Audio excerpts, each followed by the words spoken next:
Let's see. We're good on the YouTubes and the Twitches. Yep.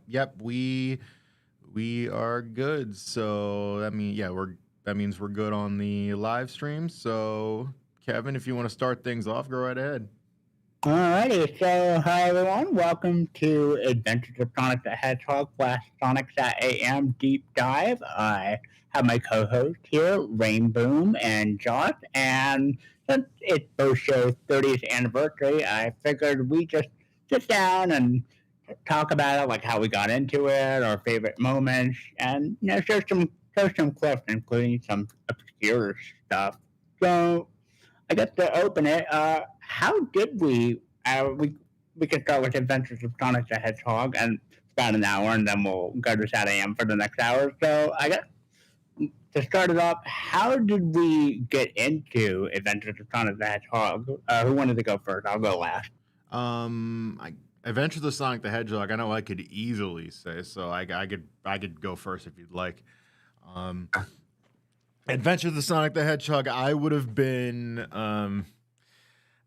of course, been a little too young to have watched it whenever it was first on the air from September to December of '93. And by too young, I mean my mom would have still been pregnant with me at the time the show was out. So, but as a kid, I know I would have been. But as a kid, I remember watching it like.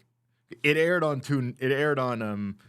Toon Disney, which for all the Zoomers in the audience being like, "What the heck is that?" It's Disney XD now, and but back then it was Toon Disney from like '98 to about 2009 to about 2002.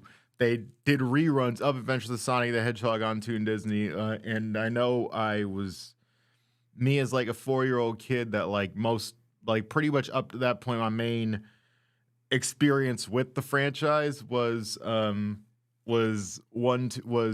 1, 2, and Mean Beam Machine on the Genesis through a Sonic Classics 3-in-1 compilation. So this is pretty much my only other experience with Sonic anything at that point, because it wasn't because I didn't become as big of the super fan as I am now until probably late of 02 or something. When Sonic Mega Collection came out. But anyways, darn me and my ADD.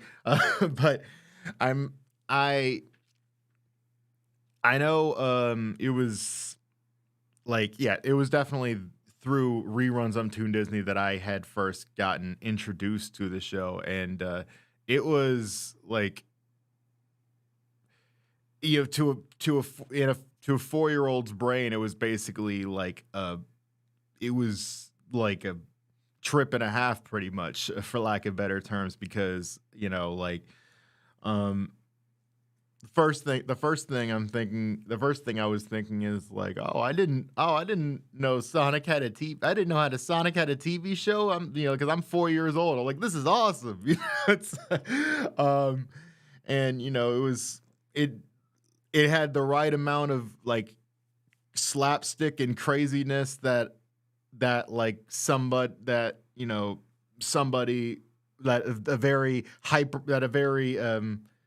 ADHD type 4 or 5-year-old kid would be able to enjoy. And it was funny enough, that was my introduction to Jaleel White as an actor, not Family Matters. That came later. Which knowing that Urkel and Sonic are the same person is something I still find hilarious nowadays. I do too. Yeah. Indeed. Yeah. Can I do that? Anyway. Somebody had to say it. Oh my gosh, isn't quite. How about you, Rainbow? What got you into Adventures of Sonic the Hedgehog? Well, since I've gotten into the Adventures of Sonic the Hedgehog, I think I mostly remembered that as a kid, which my mom, my brother and I were watching to the store, and I particularly just saw this DVD about the Adventures of Sonic the Hedgehog, and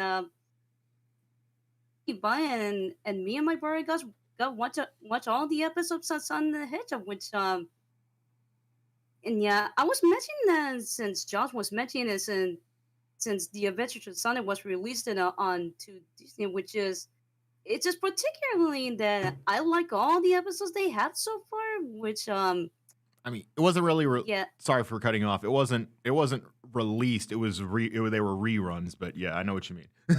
I know, but still. But anyway, as I was saying, for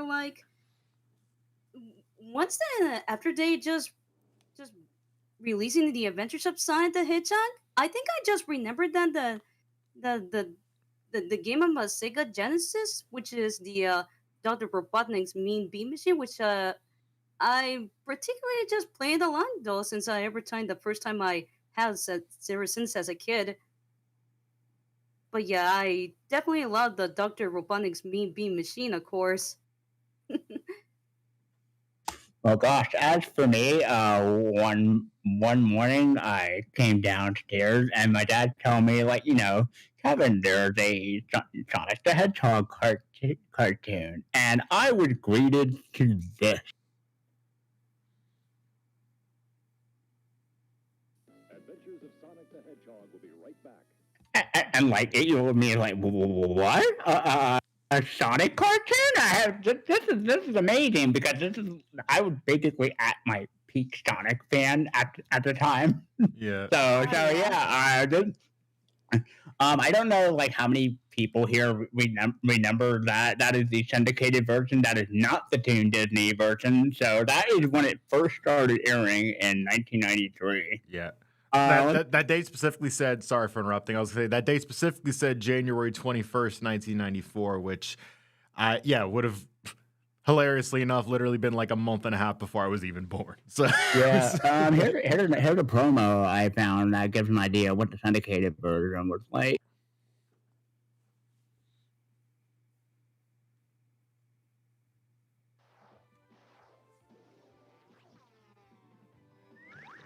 I hate that hedgehog! You love that hedgehog. Hate, Love. hate, Love. hate! Love. Coming this week, Adventures of Sonic the Hedgehog. Trust me, you love it. Sonic is Super, weekdays at 3 o'clock on Fox City 3.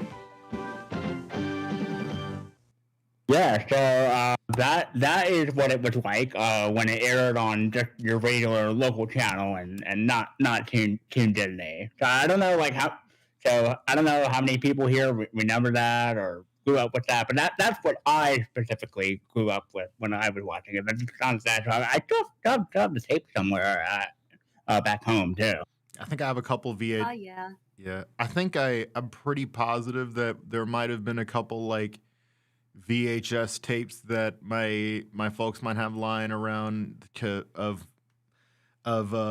like the Toon Disney reruns. I can't remember for the life of me if the tapes are still there, if they ever got like erased or like written over. But I do know like there was quite a couple episodes that like I actually remember taping a decent amount as a child. So,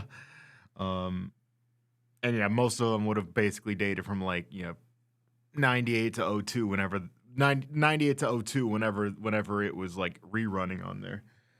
Yeah, speaking of which, here's a Toon Disney promo for those that don't remember. Yeah, the Toon Disney ones would have been the ones I was familiar Only in with. Toon Disney Yep. will you find the amazing quick change artist, Sonic the Hedgehog, Toon Disney's fastest Toon hero. I even hold the speed record for running backwards. Toon Disney's master of Toon disguise. Way cool. And Toon Disney's man of 1,000 faces. Okay, dokie. In fact, you might even say he's the drag racer of Toon Disney. You got it, Ace. Let's race. Toon Disney's Adventures of Sonic the Hedgehog, every afternoon at 2/1 Central on Toon Disney.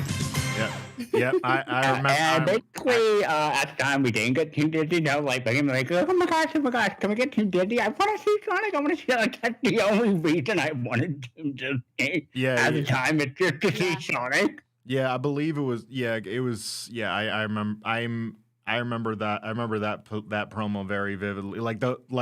And that was like that era of Toon Disney. Like the logos they were used like this because this is before like this This is before like just the generic mouse series that they started doing from like '02 onward with like Disney Channel and everything.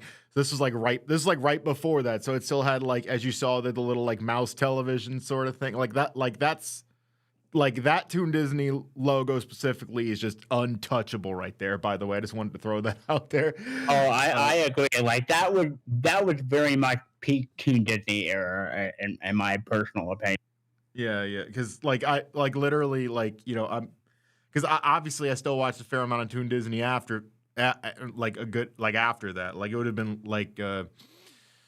But you just, I know like those particular ones, it's like the most late '90s type logos. I was maybe like four, 5, 6, 7 something years old when a bunch of those promos had like first aired, and like those logos are still tattooed in my brain pretty much. But that's beside the point. Sorry, I just wanted to nerd out about Toon Disney for a second there. No worries. So, let's before we go on to the next one, let's pull a few audience members, see if they want to talk a little bit about Adventures of Sonic the Hedgehog, so we don't talk all the way through. Absolutely. Who wants to go up first? Yeah. That makes life easier for us. I'm fine with that. But I'm sorry. I can call the first person up if you'd like. It's fine. Or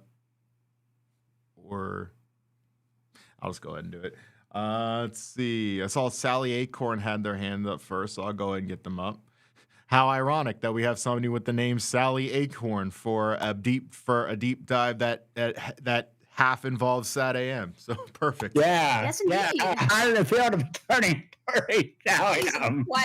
Okay, but yeah. So, anyway, what would you like to talk about Adventures of Sonic the Hedgehog? Yeah. Hello, can you guys hear me? Yep. Yes, I can hear you. I feel honored about the what that Josh said.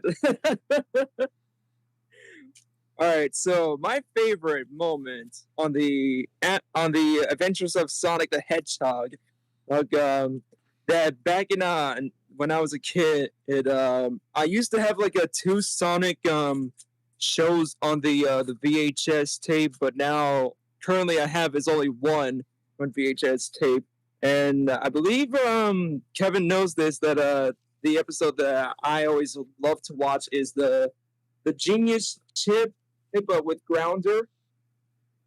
Oh, the Grounder to Genius. That was the very, very first episode I ever watched too. Oh yeah. And I still remember the other one in the VHS tape was Scratch impersonating as Edgar Eagle. Oh yes, Blank-Headed Eagle. I think I have that on VHS somewhere. Yeah, and the second VHS for the Adventures of Sonic the Hedgehog is the one where it got to be having a little nightmares of Robotnik dancing, and when he made the robot that says no music.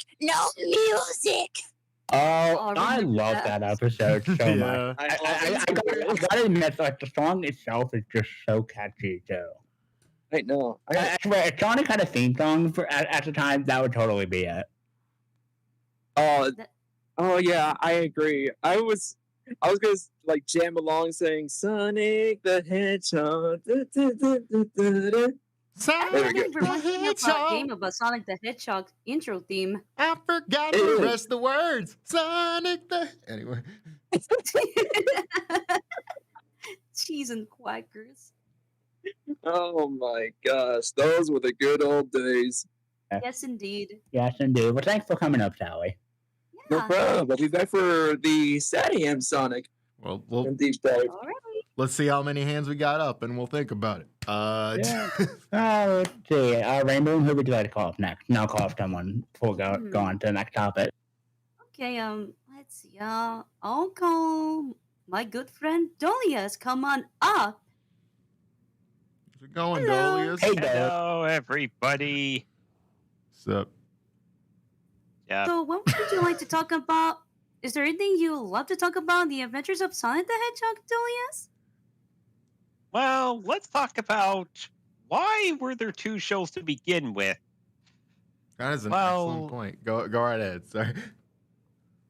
Well, to my knowledge, I could be getting some facts wrong. Deke wanted to recapture the success of the real Ghostbusters. So they wanted to do something similar to how they started off with the real Ghostbusters by having one season and then a bunch of episodes made for syndication. I know the real Ghostbusters did get more seasons, but I'm going by what happened during the start of development. That is So much so they even got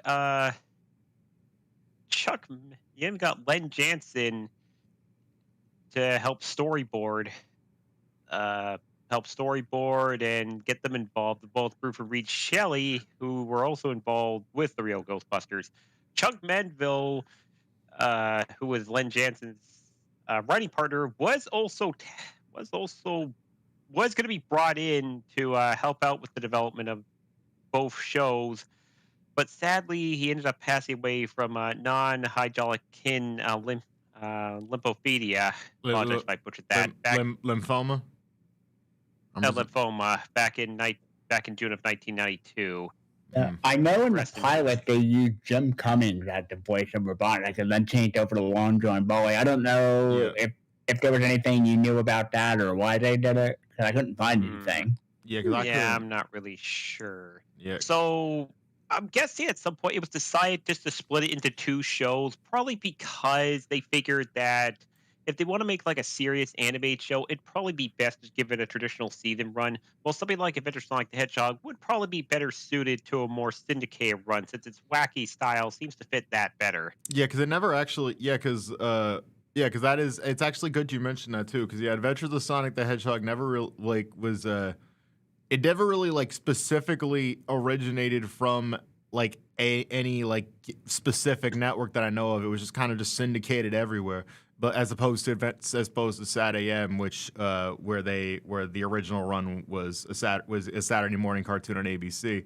So that's actually I feel like that could be a possible reason, because I definitely know AOST Adventure Sonic the Hedgehog definitely had a longer run in syndication than SatAM did. To my knowledge, Adventure Sonic the Hedgehog was going to get more episodes, but that was canceled in order for there to be a bigger budget for the second season of Sonic the Hedgehog the animated series, which sadly ended up getting canceled. But we'll talk about that later. Yeah, indeed. Yeah, because I definitely know. Yeah, because I definitely know with with SatAM, of course, us mentioning some of what could have been is going to be pretty obvious, but of course that's going to be something we'll do later in the panel. Indeed. Well, I'll let somebody else come up for the time being. See you later. Thanks, Doria. See you, Thank you, Dolius. Bye. Bye. All right, so going on to our next topic, what were some of our favorite episodes or moments from Adventures of Sonic the Hedgehog? If you wanted to start, Josh. Oh man, it's hard for me. It's hard for me to decide because I like them all. I like them all because the one of the things that I like about the show itself is the fact that it doesn't really have a specific storyline. You could be in a completely different part in the series and not at all feel lost. I love those type of shows. But I mean, I think one of them has to be. I know. I do know I really like the. I mean, there's a lot, but I think one I could think of immediately is the origin story for Grounder and Scratch for the. Oh yeah, the very first episode. Yes, I realize is a generic answer, but that's just the first one that popped in my head. For the first one episode titled specifically Super Special Sonic Search and Smash Squad, which I often find hilarious because for the rest of the series they'll shorten it to the SSSS Squad, which literally just stands for Squad. Which that's pretty funny. just because I just enjoyed the whole like the origin story for those two goofballs, just because that's like one of just like you can't go wrong with Scratch and Grounder, you know, just like but I mean, God, there's a I mean, I know there's a bunch I could think of at the top of my head. Too Tall Tales was a fun one, just because of how trippy it was to have Tails turn into a kaiju and eat a bunch of wiener people and stuff. Just the characters that they did in that episode, it's just so ironic and just made it even funnier. Yeah, it's even funnier. It's even funnier because at least one of the given some of the Sonic says being for their time, like at least one was, like, hey, don't do liquor, don't do drugs. I'm like, you expect me to believe drugs were not involved in the making of some of these characters? Hey, they had to fill in the EI requirements somehow. True. This was not. It was 1993. This is like the 80s had been going on for like 20 years at that point. So,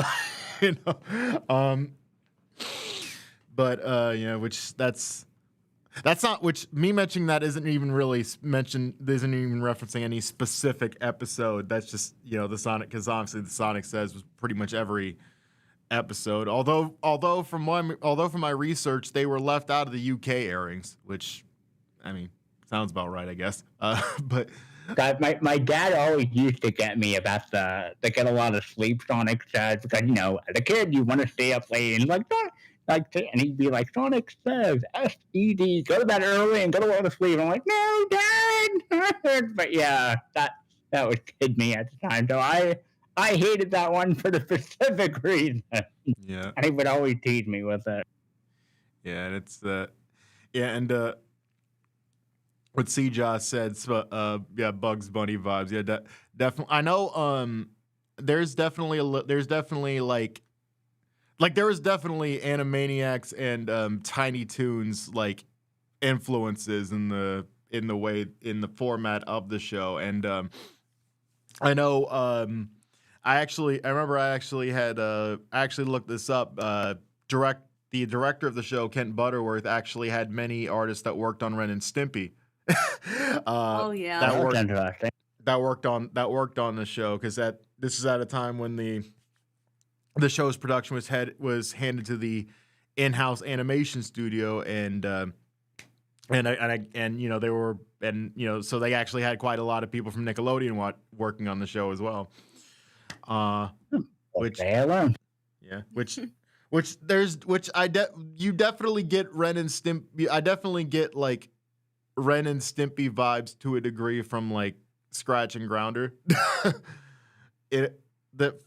For sure. Like in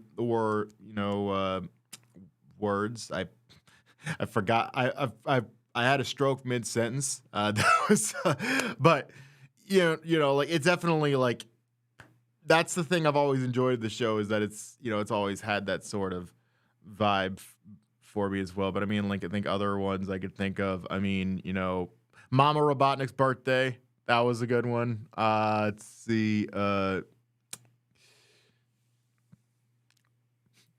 I'm looking through the list of episodes, because it's going to be impossible for me to list them all in my head. oh yeah, for God, Mama Robotnik was like one of the funniest characters in the show. My dad loved her too, because it's just so silly and over the top to think that Robotnik had a mom that he's definitely afraid of. Yeah, and I'm trying to remember which I'm trying to remember the title of the specific episode where the Pingus meme came from, because I do know that. I think it was Boogie Mania. I think that was it. I believe it was Boogie Mania, because that's definitely one of my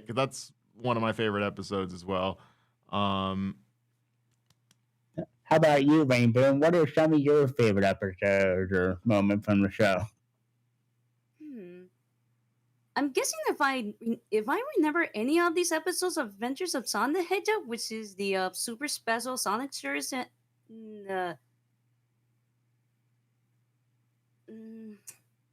I I'm just like they call the Team SSS squad, where the Doctor Robotnik just getting around all the henchpods, if I remember it.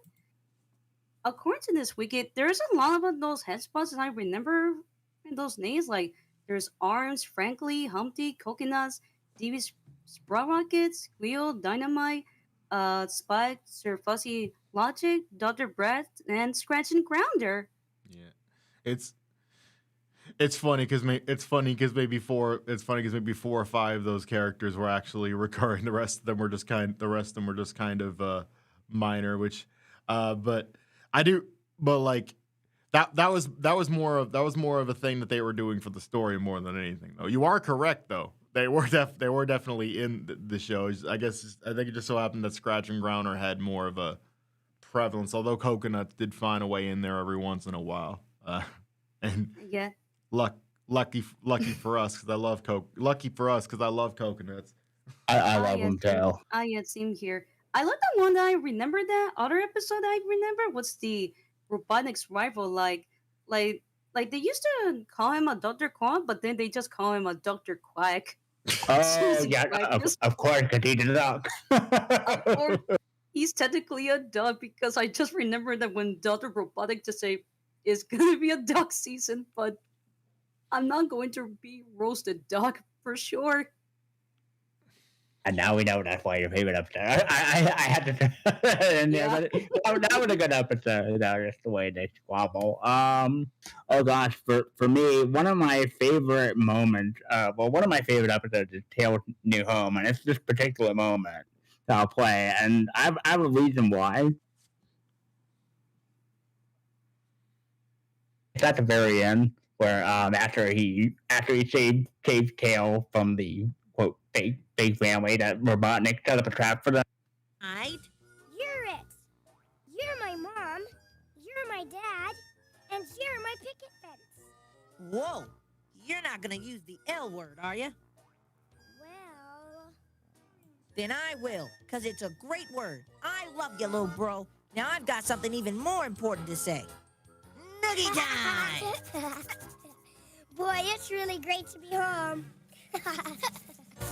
I love that moment because it's just a very sweet moment between them, and it really solidifies their dynamic in the show. Like Sonic and Tails were really close in that show. They were always together. They always worked together, except for the few times that Sonic's oh no, it's still a fight.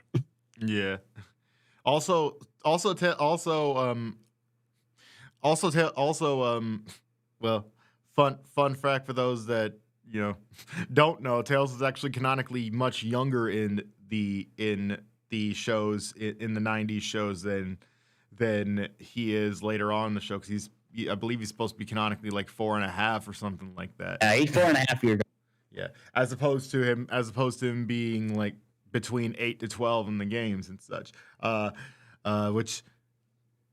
And you could definitely get that vibe. He's definitely a lot more. I mean, he's still it's Tails, so he's definitely smart, but he definitely still has very much that sort of 4-year-old innocence about him as well. Because of course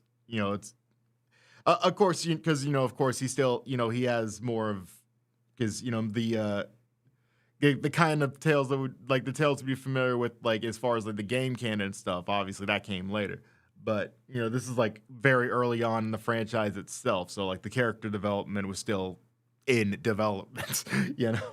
I'd say my most favorite episode is Tails in Charge, because it showed Tails is capable more than what they were showing on.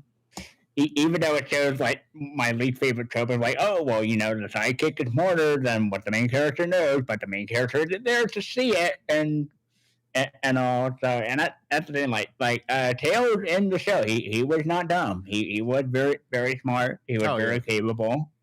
So that's why I like Tails in Charge a lot. Me too. Absolutely. Also, what's going on there? What's going on there, Ava? I see you in the audience. Hey, Ava. Hi, Eva. Oh gosh, that's one of my favorite scenes from that episode. By the way, when Grounder eats the hot dog, or I mean the hot chili dog. Yeah. Oh no!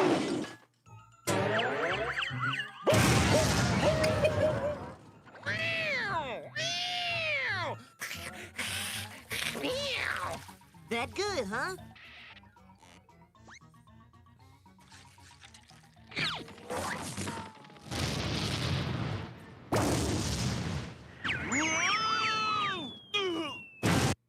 It is just the funniest thing ever, and I have joked about this with Sonic on various channels before, but that I love that scene so much. Just his reaction to it, especially when he turns into the cat.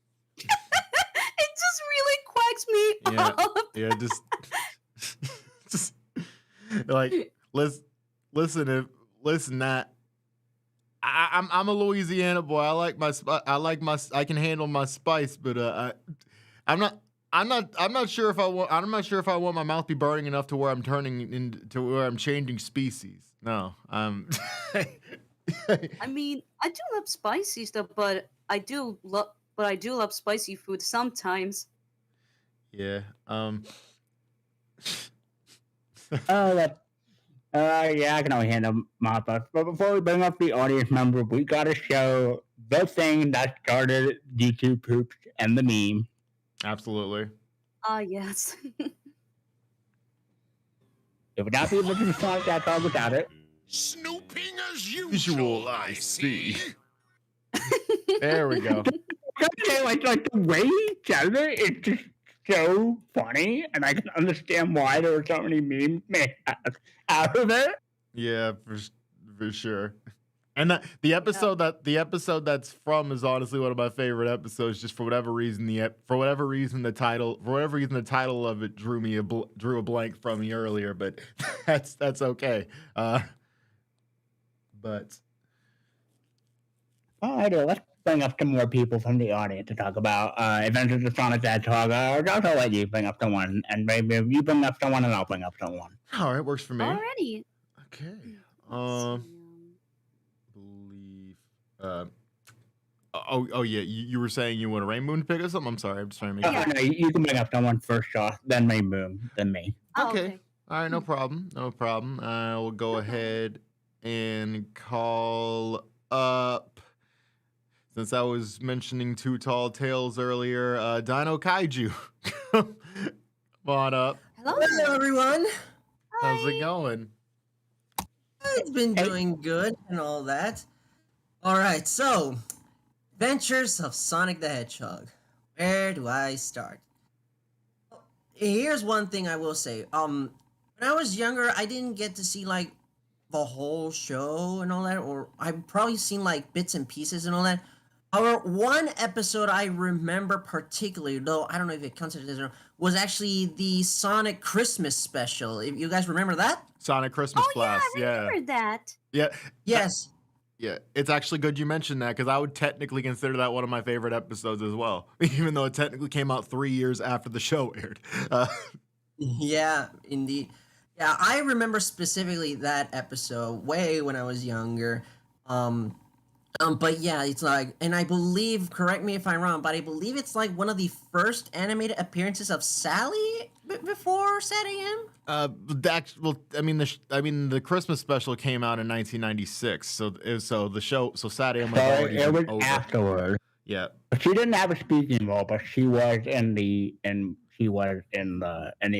Yeah, because SatAM was originally on the air from 1993 to 1994, and Sonic Christmas Blast came out in 1996. But you're not too far off because it was one of their first animated appearances. It's just just a couple years later. But yeah, and basically she's just there, you know that. Yeah, they just, But yeah, overall on the show, oh, you were about to say something, Josh? No, I was just saying, yeah, you're right. They just did. She there.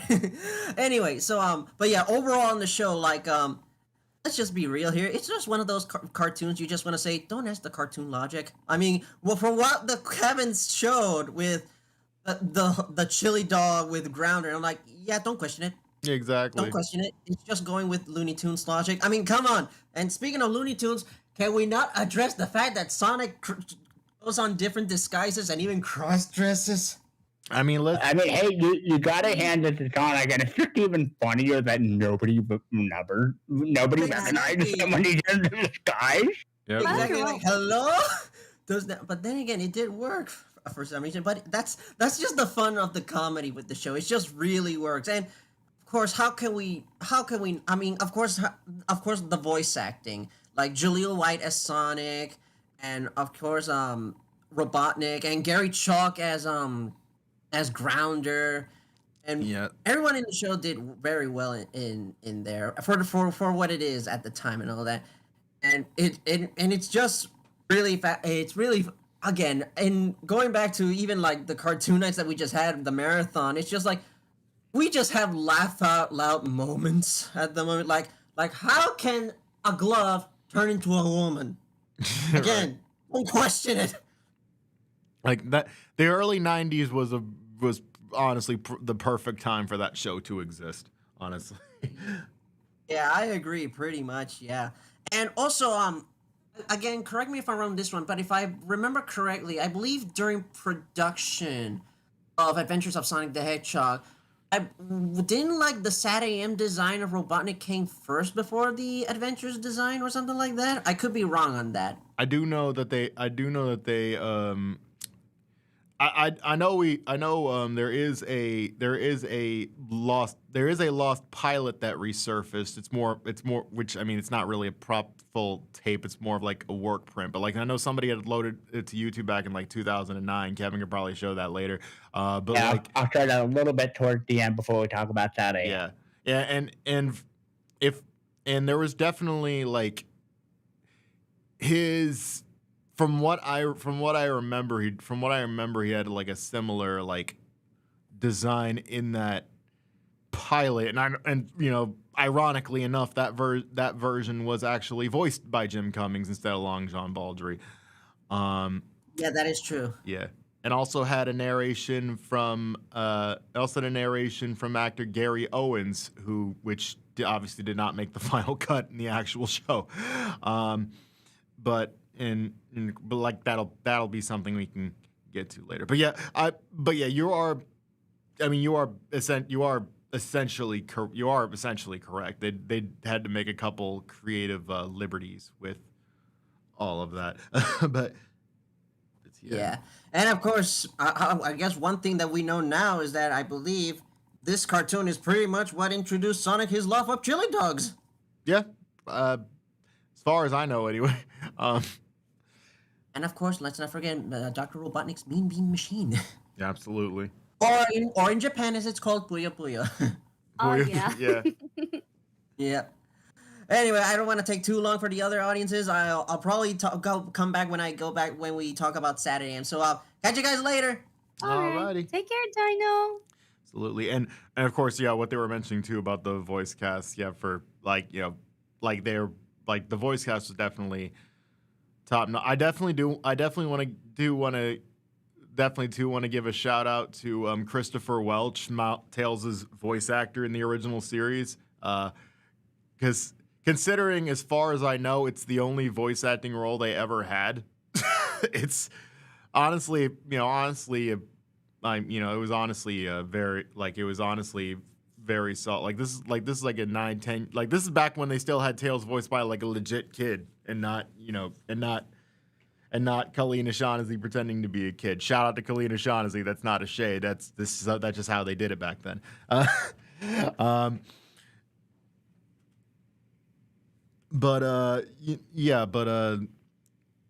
Which as far as I could tell, that was like the last real credit they actually have, and apparently they're like a food distributor in Vancouver now.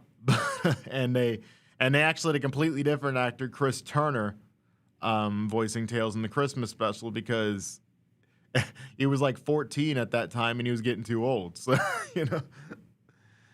You can tell the difference in Tails' voice in the Christmas special versus the regular show. For sure, yeah. Indeed. Alrighty, Rainbow, who would you like to call up next? Already? I will call our good friend Ava. Come on up. So, Hi. Hey, Ava. Hello. here we go. So I've got something neat that's slight tangent but still related. I managed to grab these. I'm gonna post them in the show chat. Hold on. These are some. Oh, it's loading. Hold on. These are some of the production sketches that the staff did for Adventures of Sonic the Hedgehog. Oh wow! I'll go ahead and put that on the stream real quick because I can do that. Yep, I have them packed up right now. So that's an old picture I took a few years ago. But yeah. Wow, thank you for sharing that. What's up? Thanks for the sharing. I am curious, how did you get a hold of these? It's sadly nothing fancy. There's a website that they usually they somehow manage to get in contact with like studios that like just essentially throw them out and they go and resell them online. It's called Animation Legends. They've actually slowly been releasing some stuff from Underground and SatAM. The SatAM stuff has been a bit rarer and a bit more expensive. Nice. Yeah. Well, thank you so much for sharing that with us. I didn't know about that. Absolutely, and I actually have, for those looking at the stream right now, I'm actually showing the pictures that Ava over here just was just talking about, just to give context to those that aren't in the Discord server. And yes, that's the original concept art for Adventures of Sonic the Hedgehog. And yes, thank you so much for showing that. Actually, and now I have this saved on my computer, which is even better. So thank you for that. Yep, thank you. Absolutely. Alrighty. So thank you for that, Ava. Let's see who to call up. I'll call up Robert the Rabbit. Not Robert the Rabbit! ! Hey, I'm Hey, Robert. Hey, Robert. Hey, so what would you like to share about Adventures of Sonic the Hedgehog? Okay, so so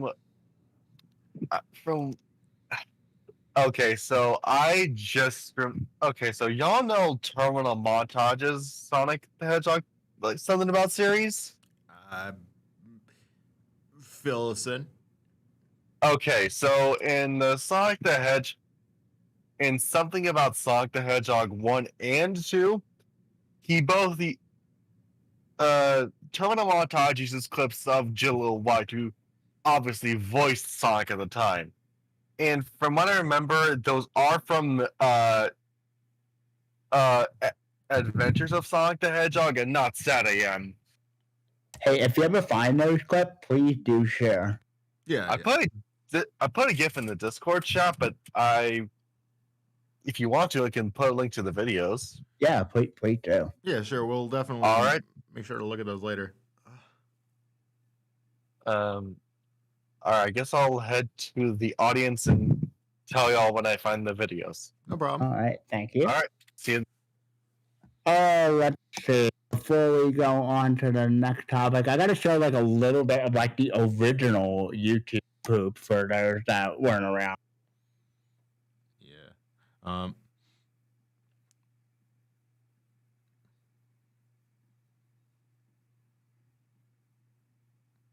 Which there was a lot of them, but I get but Oh, yeah. Yes, Here's a little bit of it. would let me take over the whole planet. I knew you'd save us in the nick of time. Sounds like I got some more saving to do. It is just the funniest and most random thing ever. But yeah, so that is the original YouTube poop for those that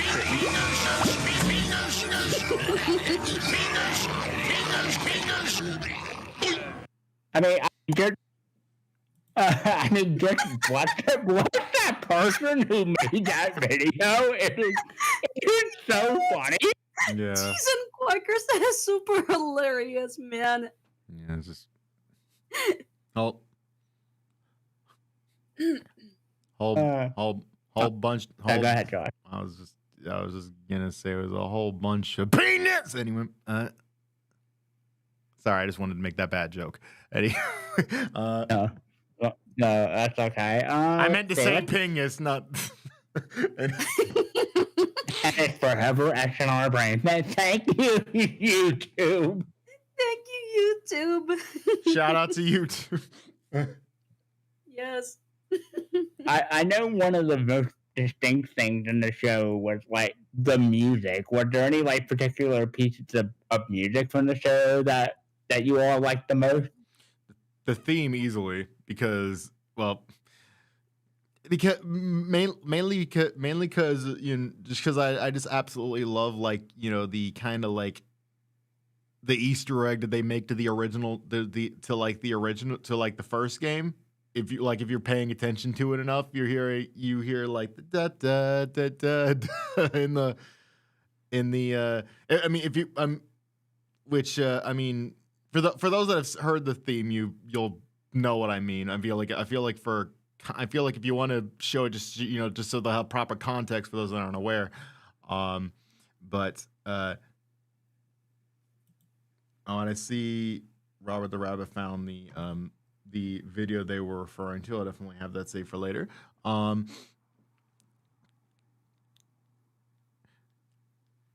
But that's definitely. But yeah, I would definitely say the theme was definitely like the opening theme was easily like my favorite thing to come out of that soundtrack. It is a classic for sure. How about you, Rainboom? Well, the most favorite I liked the theme music I liked the most was the theme because it definitely reminds me of from the video game of Sonic the Hedgehog, which is in 1991. It really does remind me of.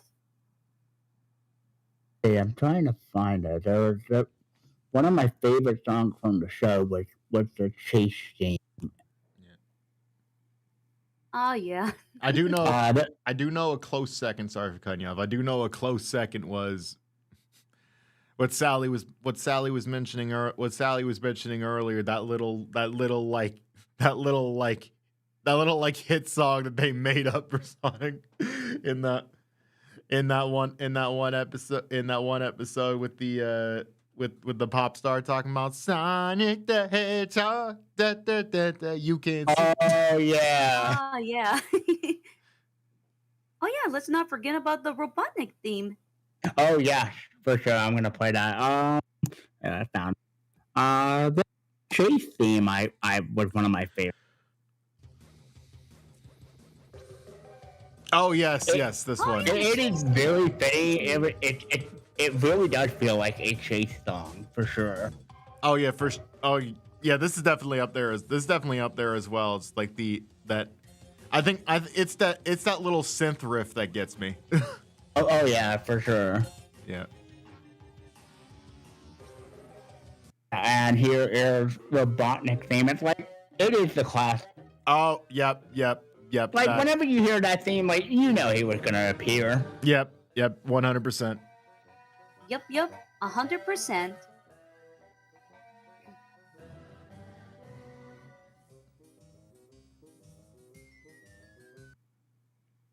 There was a lot of distinct music. There we go. Stop it. Oh yeah, there was like a lot of distinct music in the show that really stood out. It was very typical of 90s as well. Like each show would have like all these different background themes that really just stuck with the audience of the pilot. I think we definitely should. So we got a little time to take care of that before we move to the next thing. Yeah, sure. We could do that, and then we'll go to SatAM, and we can commentate on it too. Yeah. But yeah, here is the original pilot. It's very obscure. See? I don't know how they managed to get a hold of this, but bless them for that. Yeah, Phil. Before we start it, real quick, I was gonna mention, definitely what you're gonna notice real quick. is, from what I can gather, it's not even like a finished version. It's not even like a finished version of a pilot. Like as far as I've told, the original version of this was. Let me actually, for the sake of context, I'm gonna look at what it actually what it says on the fan wiki page, just to make this a little easier. But yeah, this was essentially created as a proposal for the show. It never actually aired, and it's an unfinished rough cut. There's no like mute. There's no, you don't really hear any music or sound effects. There's some dialogue missing, and you see a time code present because this essentially like it's essentially what amounts to basically a work print. So if it seems a little out of place, that's why. The only voices you'll hear in this are actually Jaleel White as Sonic, obviously. Jim Cummings, ironically enough, not Long John Baldry as Eggman or Ivor Robotnik, and it also includes a narration by Gary Owens, who obviously did not make the final cut, and I believe they have an uncredited voice for Tails that's often credited as Russie Taylor. So. Yeah, I just wanted to. It's not Christopher Ross, that's for sure. Yeah, so it's going to be drastically different from what you used to from the actual show. And it was long lost and only recently discovered. This was uploaded about 2009, and yeah, this is extremely obscure. Yeah, absolutely. And you can go ahead and start from the beginning. I'm sorry. There we go. The crazed tyrant Dr. Robotnik is out to conquer the planet Mobius. All that stands in his way is the fastest freedom fighter who ever lived, Sonic the Hedgehog. $5 grand? What a tightwad. It'll take more zeros to catch these heroes, eh, Tails? That's right. The first one who captures the sneaky pest can name his own reward. It's very interesting to see how Jim Cummings did Robotnik in this. Indeed. Yeah. Did someone say Hedgehog? Got a race ace. Get him! And yeah, from what I can gather here, his design and his Eggman's design in this has some similarities to SatAM, not all of them, but yeah. You can tell, like, this was a very early version of what they were going with. Yeah. Like, you can, definitely the animation is different too. You can. Of his troops, Robotnik decides to take matters into his own hands. Sonic continues to elude Dr. Robotnik. I wish that they had a version with the actual sound effects, but that's okay. I know. Well, somebody made a version with added sound effects. This is one of the funniest scenes in like the entire pilot. Oh yeah. Oh yeah, for sure. I would have recommended that one, except this is the only official version. So. I just love it. The cactus is like, yeah, I'm done with that. Eggman twerking for some reason. I don't know what they were going with that. That literally quacks me up a lot, man. Meanwhile, the valiant Hedgehog travels across Mobius, using his speed and daring to help the inhabitants and mount the resistance against the evil Dr. Robotnik.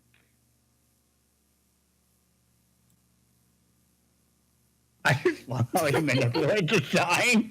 Yeah. The heinous villain will. And this is from the credits. That's why, like why you see this in the credit. It is from the pilot. Yeah, yeah. And this is like one of the few times you ever see him with a cape. The other time was Grounded the Genius. He never had that cape like in any other episode for some reason. Yeah. I'm sure that hurts very much. Ooh. He's been fine. I didn't love how it like floats and just hits on the button. Oh yeah. Just straight up decapitating him. What a great plan, Dr. Robotnik. Stealing the village's water supply. We need your help, Sonic.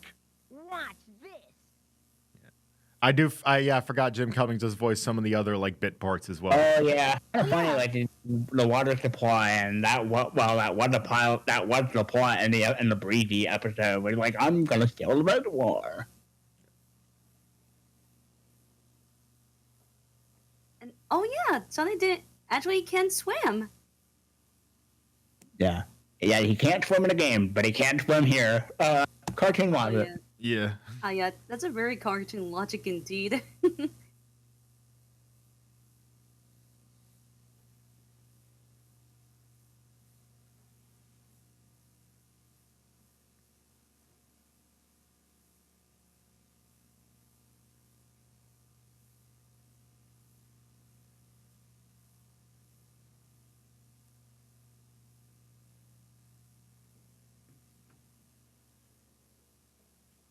I hate to pump and run, but I've got some rays to catch. You tell him, Urkel. I hate that hedgehog. Even the pilot, they had the whole hate hedgehog thing. Indeed.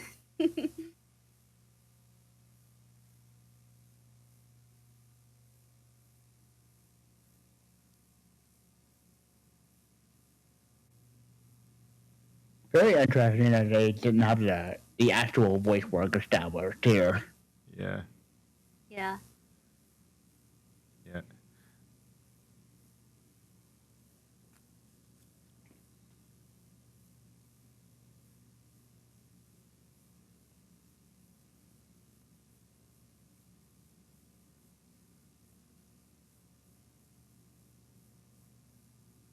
Yeah, like I said, some of the dialogue's missing. That's my ear-splitting, trail-blazing, smoke-spitting, mind-tripping, one-of-a-kind, butt-kicking, warp sonic speed. I'll help you and your guerrilla fighter swing into action and... A perfect site for my new air base. I love it. He just like cut it off as and. Check out my supersonic spin.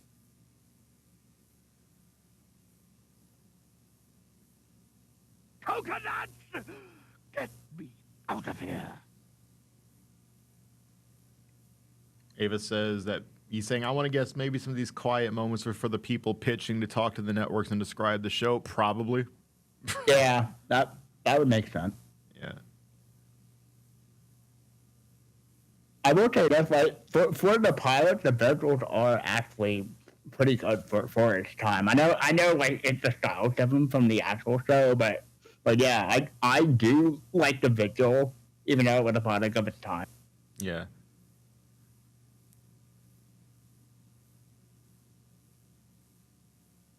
Yeah.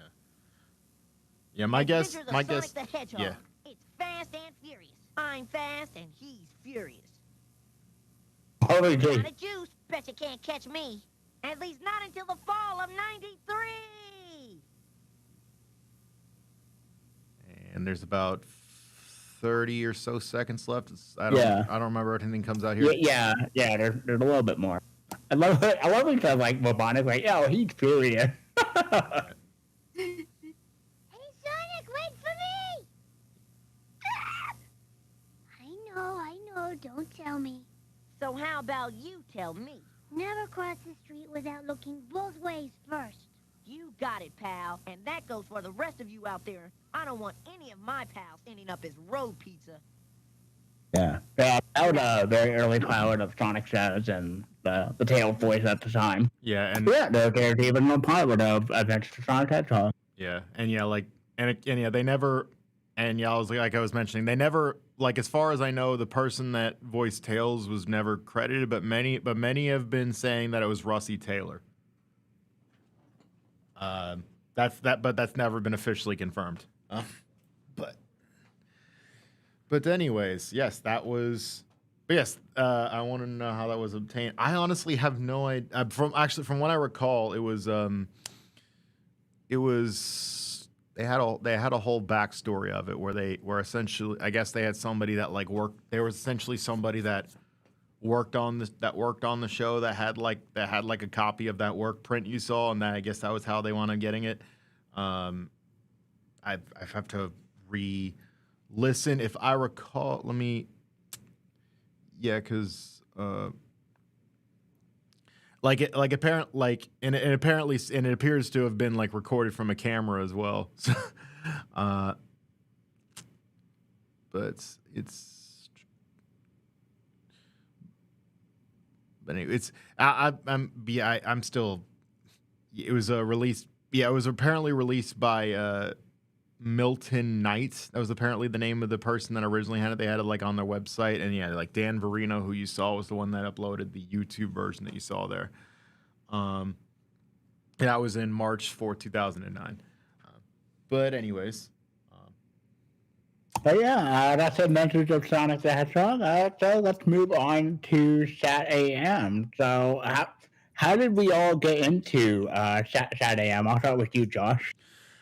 Mine's it's funny in a way because my experience with SatAM is a little different because I know because I was a little too young to have watched it whenever it aired on ABC. I would have been not even 9 months old when it went off the air originally. But and of course, you know, and of course, like literally outside of that, like, you know, there wasn't really a whole lot of like syndication outside of that. Like it aired on USA Network for like a year and didn't air anywhere else again until like 20 something years later on Encore Family, where it was on Netflix at one point for like a year and then taken off for some reason. But anyway, so I believe my exposure to SatAM would have actually been just through would have just been through just scouring Sonic stuff on the internet pretty much as a teenager, and finding episodes of SatAM like completely by accident, and being very fascinated by it that way. I was you know, vaguely familiar with it prior to that, because like of course, you know, because the show itself of course has like, you know, was part of the basis for the Archie comics, which, you know, they had like very loose, you know, storylines from the show, and yeah, it was and of course but like I know me being able to say when exactly I got into it's a little difficult, because it was just kind of like just something I found on accident when I was like maybe 14, 15 years old, just kind of looking through Sonic stuff randomly, because this is like right at the height of my hyperfixation on the franchise as a whole. And I would say one of the first episodes I actually remember seeing was actually the second episode, Sonic and Sally. You know, the one where you know, they make a roboticized version of Sally to trick Sonic. Remember that one? Yes, I do remember that one. That was the first episode I saw, and I mean, like, I was definitely, when I came across the show, it was definitely something I found very, very fascinating, because of, you know, knowing that it came out at the same time as Adventures of Sonic the Hedgehog, but had like a completely different like format. Like it was definitely a lot darker, a lot more definitely like, you know, you could definitely tell the stakes were a lot higher. There was definitely more of a consistent storyline. And you know, it was very fascinating to me. I feel, and like, you know, it's definitely something that I don't feel like I would have gravitated towards much as when it was on the air, but but like I said, I would have been like 9 months old when the second season went off the air. So that would, and of course they didn't have like reruns on Toon Disney every other week like Adventures of Sonic the Hedgehog did. So it was much harder for me to get a hold of the show before the internet. You know, but it's like there's definitely like, you know, there's definitely a reason the show, has the hype the cult following that it has, and of course we'll dig into that later on. But I do, I definitely do enjoy, the hell out of the show for what it is, because because Adventure of the Sonic the Hedgehog is definitely one of those shows where if you're just trying to just chill and just watch something trippy with your friends, like that's like the perfect type of show for that. So SatAM or Sonic the Hedgehog, as it's as it's originally called, SatAM was just kind of something that we as a community started doing just to kind of prevent confusion between that and the other show going on around the same time. We'll get to that later. But there's just something about it that it's honestly difficult to describe just because it's completely incomparable from the other show. But I really enjoyed absolutely everything about it. And I definitely understand the hype, the hype with the show, because they the writing in it's fantastic, albeit a bit dated, but that's okay. It's a product of its time. But it's definitely if you're looking for a show with a more consistent storyline, then SatAM is technically the better show in that regard, even though I personally was a lot more familiar with Adventure of the Sonic the Hedgehog, like I said, I'm not even gonna act like I was as involved with SatAM growing up. That was just it is what it is. But it's I'm sorry. Go ahead, Josh. But yeah, we want to move on to Rainbow. Yeah, but yeah, sorry, I don't want to drag it on too much. But yeah, that's basically just a drag version of saying I found it by accident on the internet and loved it. How about you, Rainboom? What got you into SatAM? Well, when I got from the Sonic Sania, I just remember that it was the spin-off about Archie comics, which I remember it.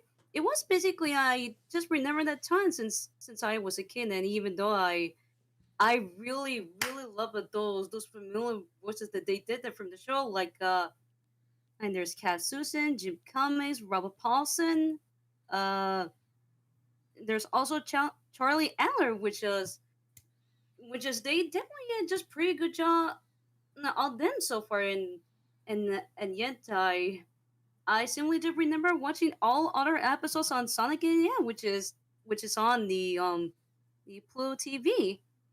And yeah, it wasn't a spin-off of Archie. It was loosely based on it, but you're half correct. It was loose. It served as a partial basis for the Archie comics.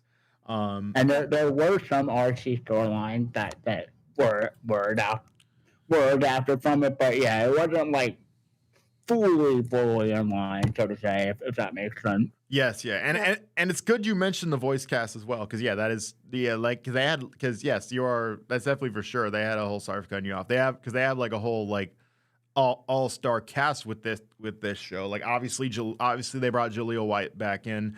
They had Bradley Pierce voicing Tails, who among other things, y'all might also be familiar with them as Chip in Beauty and the Beast.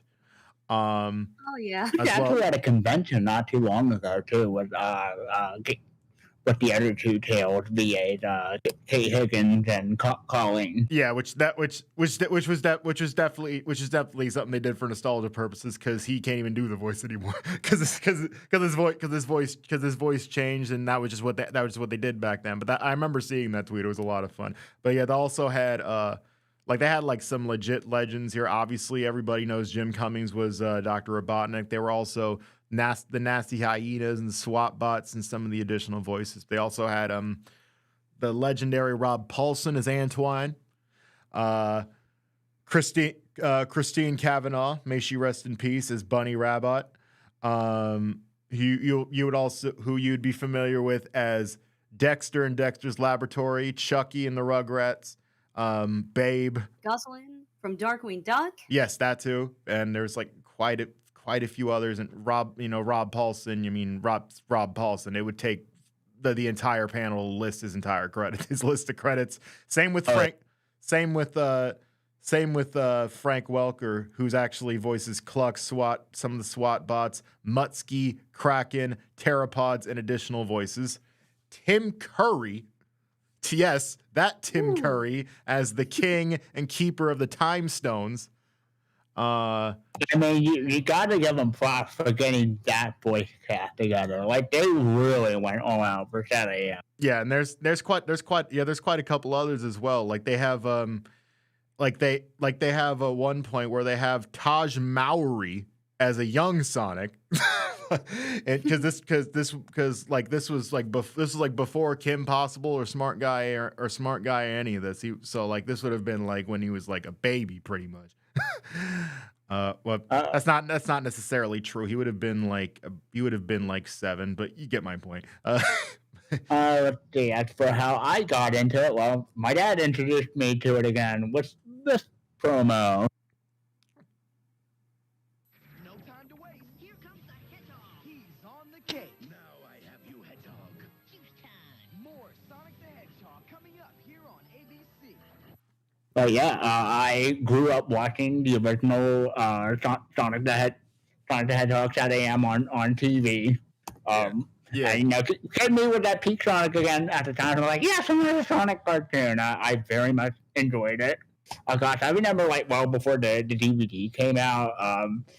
There was I think this guy selling VHS things on eBay of all the episodes. I tried to get it and was unsuccessful. Eventually, I got the complete series on DVD, and of course now it's out on.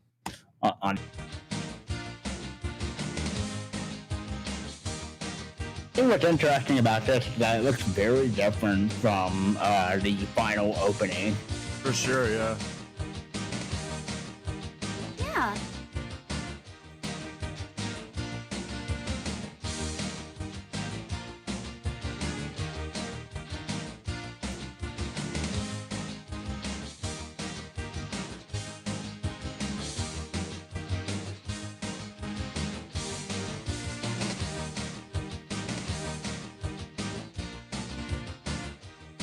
I would say some of these scenes I don't even remember being in the actual show itself. Honestly, same, yeah, because I knew that there was an alternate opening, but I don't think I had a chance to see it until you had showed it. Until you had obviously you showed this to me beforehand, but before that was probably the first time I think I'd actually seen this in full.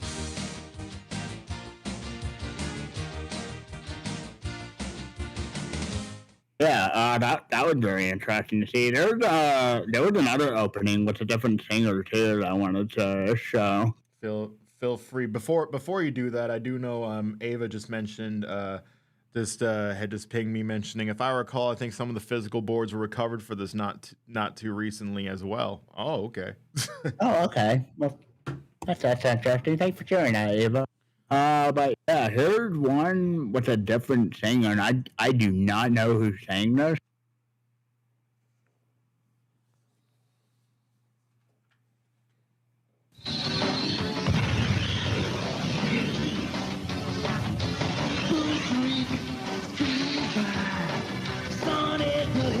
Yeah, and you can just tell how very different the singing voice is in this one. Yeah.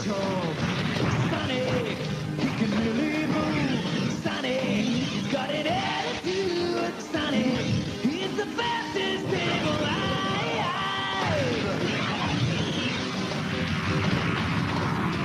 Look out when he's on through. Okay, I do not remember that sound effect being in there. Don't doubt Me neither. what he can do. Sonic the Hedgehog. Sonic, he can really move. Sonic, he's got an attitude. Sonic, he's the fastest thing alive. He's the fastest thing alive. He's the fastest thing alive. Got it. Yeah, and I don't remember that intro at all. Apparently, the video description says that it was the one that aired on ABC.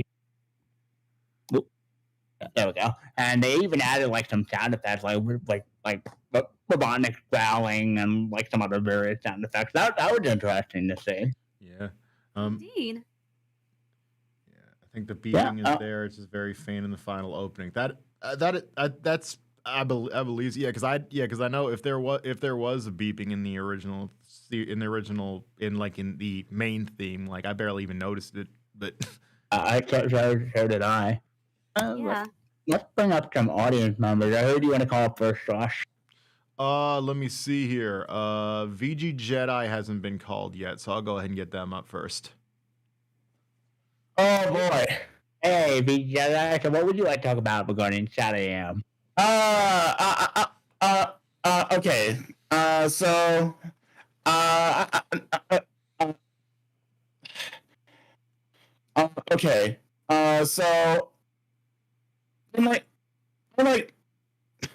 unlike some of us, I didn't grow up in the 90s, and I didn't have cable TV. I had Netflix. I would have been 6 when the 90s ended, so it's okay.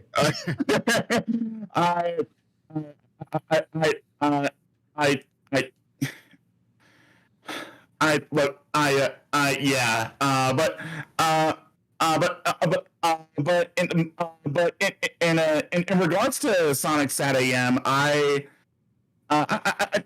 just wish that I had shown it more love. I just wish I had shown it more love. Or at least as much love as I did with Adventures of Sonic, because I was like a 9, 10, 11-year-old kid who just enjoyed like wacky, zany cartoons like Adventures of Sonic. And I like watched like I only like watched like 3 episodes of it, and while Adventures of Sonic is still on Netflix to this day, I am very sad. I'm very sad that that SatAM was only on was only on there for like a very short period of time. Yeah. I mean, the good news is now it is on YouTube. Yeah. At least there's that. Because both series, sorry for cutting you off. I'm just adding to what they're mentioning. Yeah, because both series are both Adventures of Sonic the Hedgehog and SatAM are both on Wild Brain's YouTube channel. Who actually basically, long story short, Deke Entertainment. They keep wanting to call it Dick Entertainment. Deke Entertainment. Whenever it folded in 2008 and became Cookie Jar, and which Wild Brain bought that, and who actually, ironically enough, works on Sonic Prime as well, bought it out in 2012, and that itself folded in 2014. So now Wild Brain is the primary owner of the rights to both shows. That's right. I do remember like doing some research like recently about Wild Brain, and like how that story and how all that crap, how all that crap played out with Deke and Deke and Cookie Jar and Wild Brain. And where are the rights to each, and where are the rights to both of those cartoons would go. Thanks for coming up, VG Jedi. No problem, guys. Ciao. Absolutely. Alrighty, so Rainboom, who would you like to call up next? Let's see. I will call up Sally again. Come on up. What an appropriate. Hi, Sally. Happy 30th anniversary. Okay, I had to get that out there. I'm about to say, very, very appropriate person to call up right now. Yes, indeed. Yes. It's totally for wait. my moment to shine for SatAM. Have a 30th anniversary edition. Yes. Yeah, I can I'll imagine you got a couple things to say about SatAM given your username. I definitely got to hear. Yeah. Yes. Oh boy. It's been a long time since I have watched the SatAM Sonic the Hedgehog. Like for over 30 years. Well, I was a wee little kid when I watched the first ever Sonic the Hedgehog. When they were invading Robotnik's base, when Sally was disguised as a I think it's a yellow SWAT bot. And yeah, there was a great old time there. Yes, I do remember that there was a robotic version of Sally, trying to pretend and to be the real Sally Acorn. That was the first video I saw. That was the first episode I saw of the show. Yeah. Oh yeah, I remember that one too. And I remember the one thing that Snively always said that Kevin likes the line, but no. Yeah. Yeah. I mean, I'm with him on that. So, you know. Oh yeah, we're all waiting for that one as well. What do I have of my favorite moments? I would say Sonic and Sally teaming up, destroying Eggman's base in the final episode. Of season 2, actually. When they grab the power ring. That is true, and I do I know definitely it's definitely at some point us mentioning what could have been with season 3 is going to be a very inevitable topic of discussion, which I'm sure we're going to get to later on. But oh yeah. I think I love this music that we a certain singer sang that from the Crush 40, Johnny Gielli. He singing the Sonic the Hedgehog SatAM intro. He didn't sing the original one. He just sang the one that team season 3 is doing. Shout out to them. That's definitely going to be relevant to what I was mentioning to season 3 in a moment, much later. Oh, yeah. Which I'm super jealous they were able to get him, but that's beside the point. Yep. I wonder how this will end in season 3. I can't wait. And Sally, before you go, there's one thing. There's only one thing I gotta show you. Okay, I'm ready. You should have listened to me, but yeah. There you go. I had to throw it in there. Cheese and quackers, Kevin. It literally quacks me up.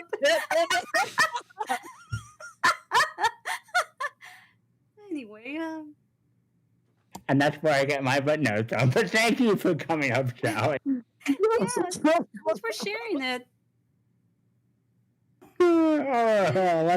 I'll bring up Dino Kaiju for moving on to the next topic. Yeah. All right, Dino Kaiju. again. Hey, so what would you like to talk about regarding SatAM?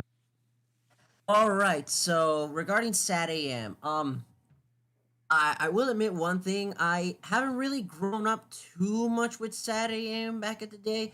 But then, of course, with the little thing known as the internet, I obviously managed to see the show for what it is. And yeah, compared to Adventures of Sonic the Hedgehog, it is completely different.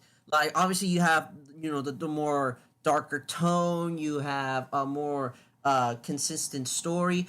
There are still some lighthearted moments here and there, but other than that, the fact that it's a whole continuous story throughout 2 seasons, it's really interesting as compared to the more comedic side of Adventures and all that.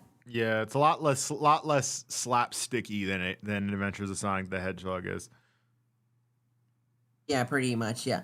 But of course we still, well, I mean, of course we still have Sonic saying "way past cool" and all that. And I mean, you can't go wrong with Real White, that's for sure. And the I'm waiting and all that jazz. Yeah. Exactly. And of course, there's a plethora of memorable characters there. Aside from Sonic and Tails, we have, you know, obviously Sally Acorn, Rotor, Antoine, Bonnie Rabbit, and the rest of the Freedom Fighters and all that. Obviously, got more time to shine in the Archie comics, but that's a whole nother topic for another day.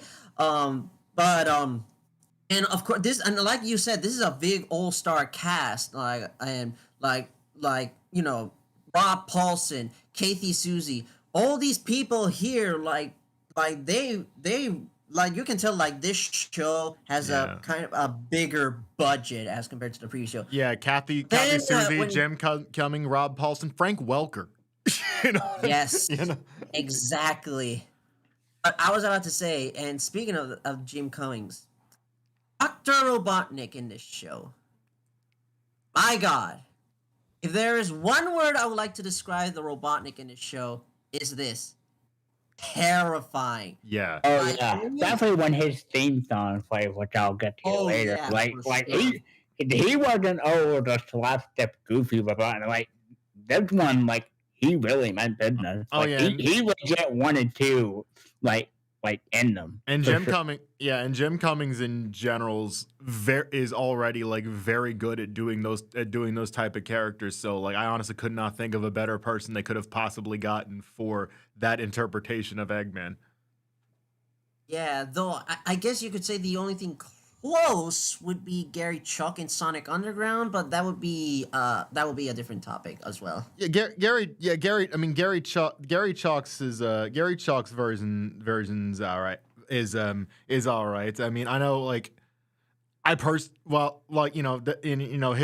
version's good on his own right. Gary Chalk's a great actor and all that stuff. But I know as far as those two, I personally prefer Jim Cummings, but like, I got nothing against Gary Chalk's version of Eggman at all.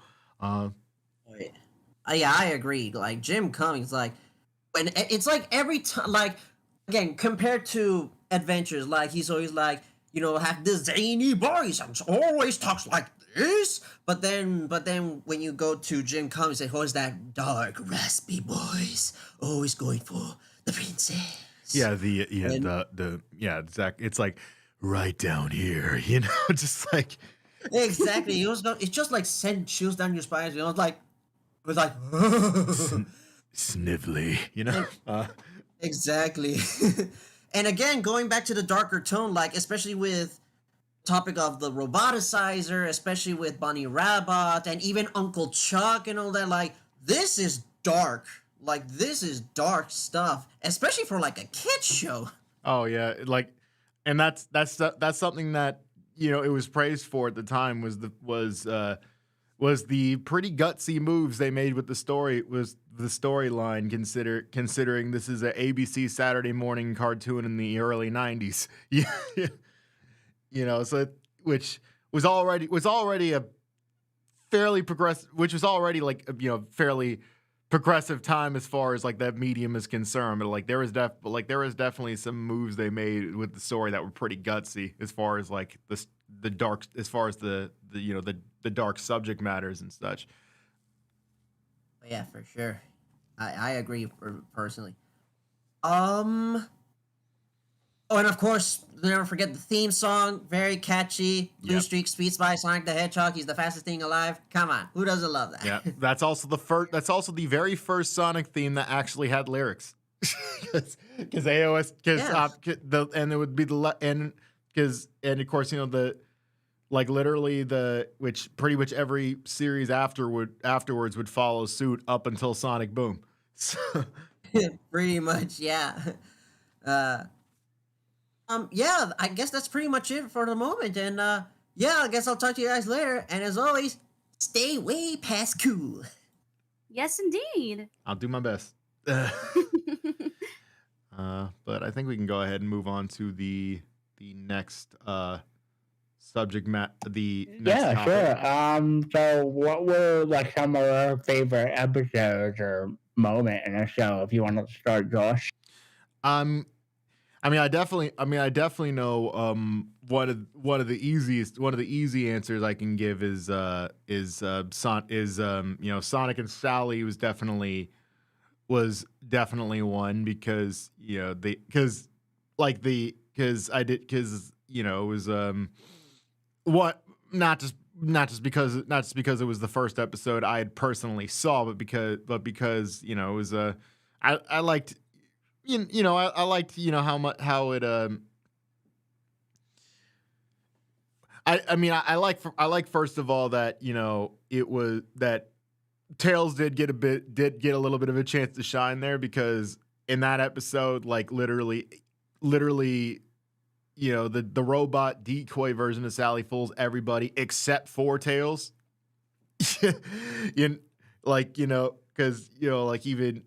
Because right off the bat he's just like, you didn't do the funny kiss, you're sus, pretty much. You gotta give props to Tails, like he knew. Yeah, that's one of the things. That's one of the things I really like that episode for, is because it shows that Tails ain't right in the beginning, even though he's definitely a little more of a side character in early in the show, and often gets kind of taken for granted in a way. But that was the first time in the show where you really see him being like, oh yeah, this character knows what's up. He can live, yeah, and of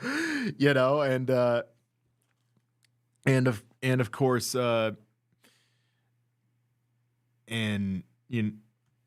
mean, other ones. Sonic and the Secret Scrolls is a good episode. Let's see. There was quite a couple as well. I know.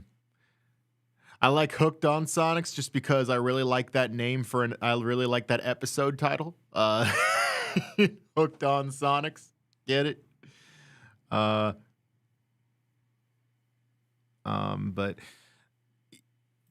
I mean, honestly, it's hard for me to really choose one. I like the most, but those are like the few that come readily to mind. It's for a different reason than the other one. Mainly that I just kind of like all the episodes in terms of how they tell the story and such, and of course what could have been with season 3, which of course we'll get to later. But I guess that's I technically have like 3 or 4 favorite episodes there, so I apologize if I didn't exactly have a great answer to that question, but You're fine. But yeah, I think it would probably be Okay,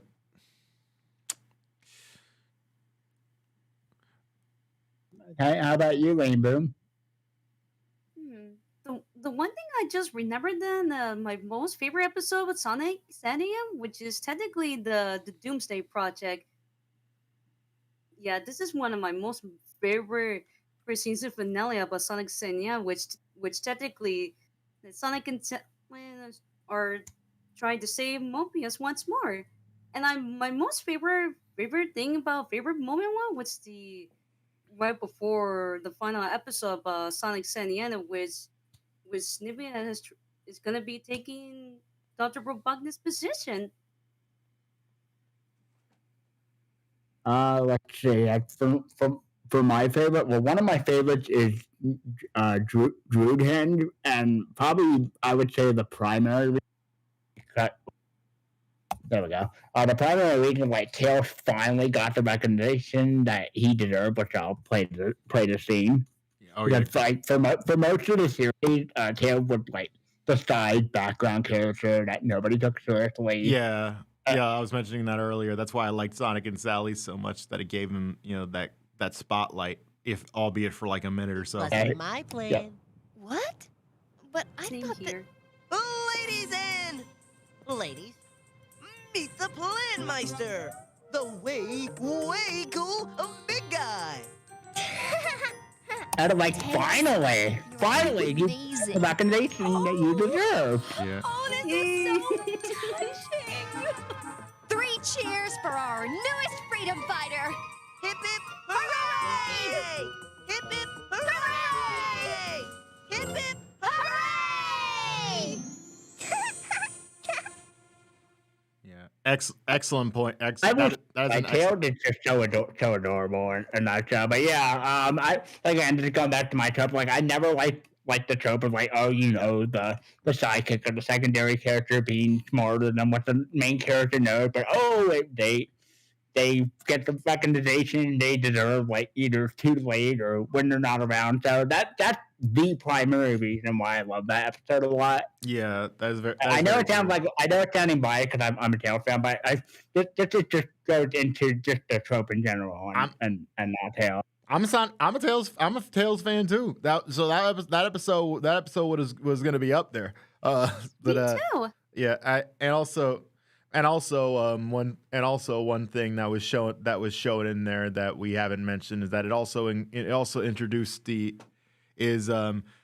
one of the characters in there is actually part of some of the drastic differences between the 2 seasons because they introduce that character you saw in the background there, Dulcie, and of course they had changes to Sally and Rotor's designs. Of course, Eggman's a little different in the show, and it's definitely somewhat like I personally found while I do personally I like both seasons for differing reasons, but I definitely felt like Eggman was definitely a little more intimidating in the first one. It's hard to say, but honestly, it's not even fair because both seasons are kind of not necessarily comparable because they both are much different. But the point is that the second season did have quite a few changes to it. Would you say the first one or the second one would be darker if you had to choose? I would say probably the first one, but I would agree. Yeah, it's difficult for me to say that I like one season better than the other because they're both kind of in that because I don't feel like they're necessarily comparable, but I definitely find as far as the darker storyline, the first season's probably better. As far as where they kind of lighten it up a little bit, that would probably be the second season.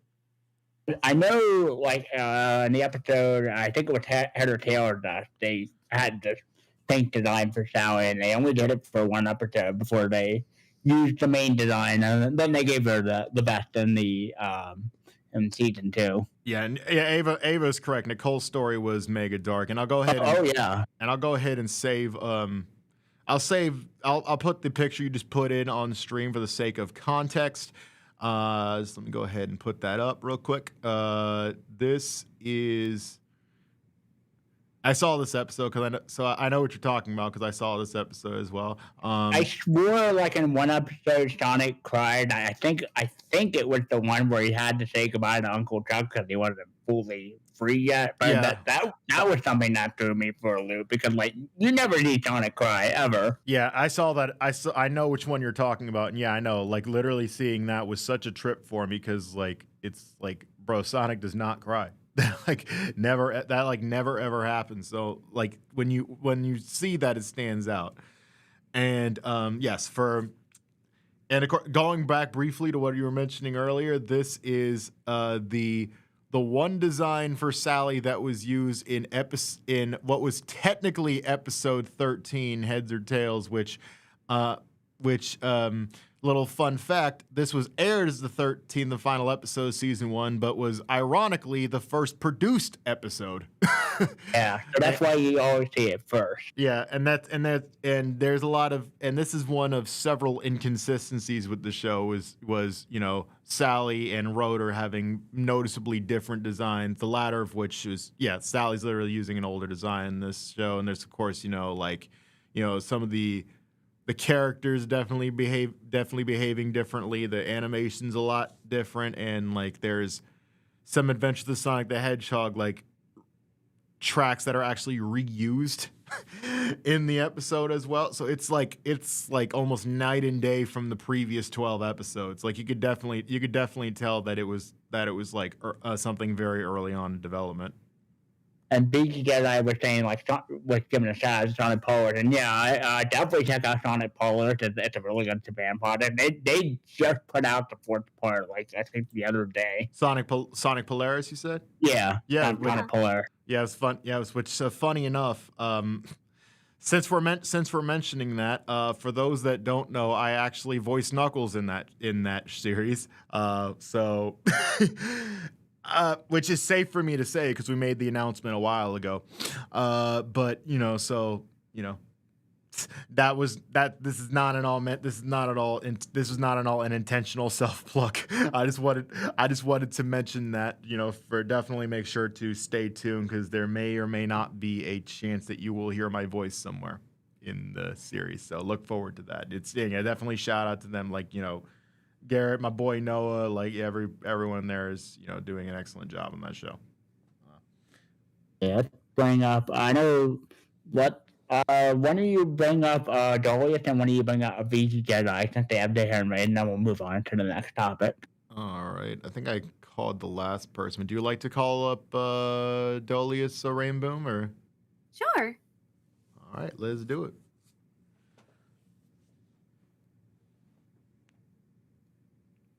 Okay, I'll bring all. Oh. Hey, Dolius. Hello. What would you like to share about SatAM? Two things. One thing that I loved about SatAM in the second season was Sally wearing her vest. I know it's a small aesthetic choice, but the vest just kind of fit with her really well. I mean, the first season she was, naked. Yeah. But I don't know, the second season, just something about the vest just fits with her, and I don't know why. Sometimes I actually agree with you on that. Yeah, same here. Plus, it does make sense that she's able to hold Nicole in her pocket for her vest, so it actually makes sense there. And the second one being an episode that I do love a lot, Cry of the Wolf. Gee, I wonder why I love this episode so much. Of course. There's always one reason, but it's a good episode. It really is. And that one reason is Lupe. She is very pretty. She is amazing. Yeah. She's awesome. And anybody who says otherwise is a liar. You know who you are. Nobody here, though, because y'all are good people.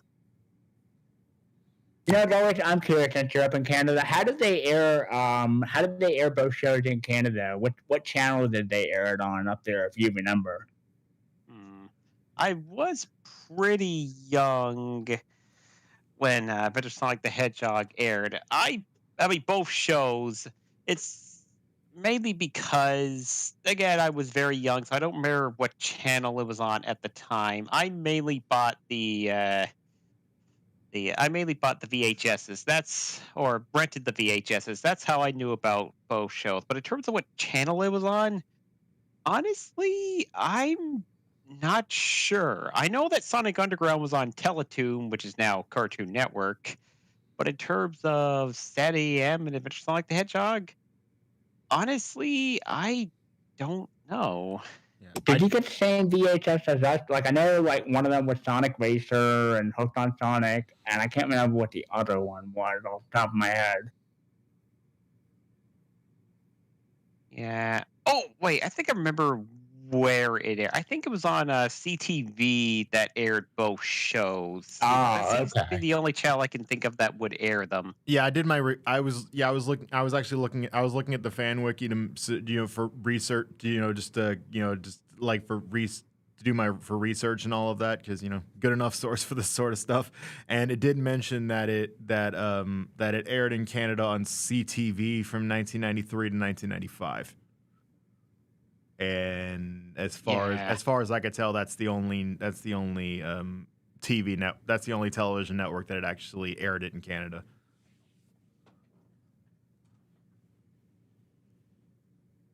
And Right, so- supposedly they actually ran it in the summer of 1995, most likely to run the rest of their 1994 and 1995 broadcast year out. And I guess they just didn't have anything else to air, so they decided, let's air some Sonic. That's likely why they aired it on ABC until 95, because like the show itself ended in December of 94, and obviously like I was mentioning earlier in this segment, most of my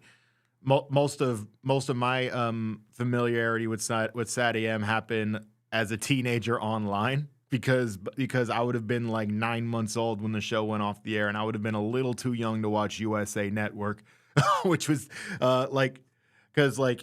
because it aired on USA Network during the 95 and 96 season, but then it didn't air on like American TV like that again until Encore Family in 2017, of course. And of course, I mean, obviously, we had it on. Obviously, we had it on Netflix at one point for like a year, but then they took it off for some reason. So yeah. Actually, the one thing I do want to give some criticism to the first season, mainly some of its titles. The title themselves doesn't really reflect like what the episode's going to be about. Like, I think there was an episode called Supersonic. Obviously, Supersonic does not actually appear in the episode. Yeah, I can understand that. Supersonic, Supersonic, Ultrasonic, Sally and Sonic, Hooked on Sonics, which like I definitely knew what they were trying to go for there, but I definitely agree the titles were the titles were definitely kind of false advertising. You can kind of tell why they kind of drifted away from that in the second season. Yeah, season 2 definitely did better with that. I do have one of the VHSs. I don't remember which one it was. Actually, I do remember that it was the episode where Sonic gets a curse put on him that causes him to lose his speed until he gets the artifact back for I forgot the magician's name. What was his name? Oh yes, I know the episode you're talking about, and I can't remember his name either, but I know exactly what you're talking about. Oh, what was his name? I don't remember. If you remember, feel free to put it in the chat. Sure thing. Yeah. Also, yeah. Sorry, go ahead. Oh no, go ahead, Josh. I was gonna mention this is technically not related at all. I'm just wanted to point this out for Dino Kaiju in the audience here. It's actually on Adventures of Sonic the Hedgehog is actually on Netflix and Paramount Plus. I don't really recall if it's on Peacock anywhere. But anyways, that's not related to this at all. I just happened to notice that. Okay. Anyway, thank you for coming up, Dolly. No problem. Thank you. All right, so I will call up BG Jedi, and then we'll move on to the next topic. Absolutely. Yes, indeed. Oh yeah. Hey, BG Jedi, what would you like to talk about regarding SatAM? Oh god. Oh my gosh. Okay. Okay. Since it was brought up, Ultrasonic,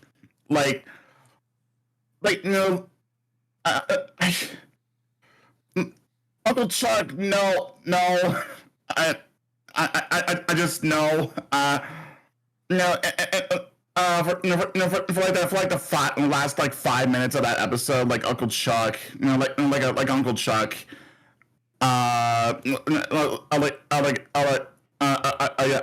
Uncle Chuck trying his best to fight back from his Robian programming, but just completely and utterly fails while. Just completely and utterly fails. While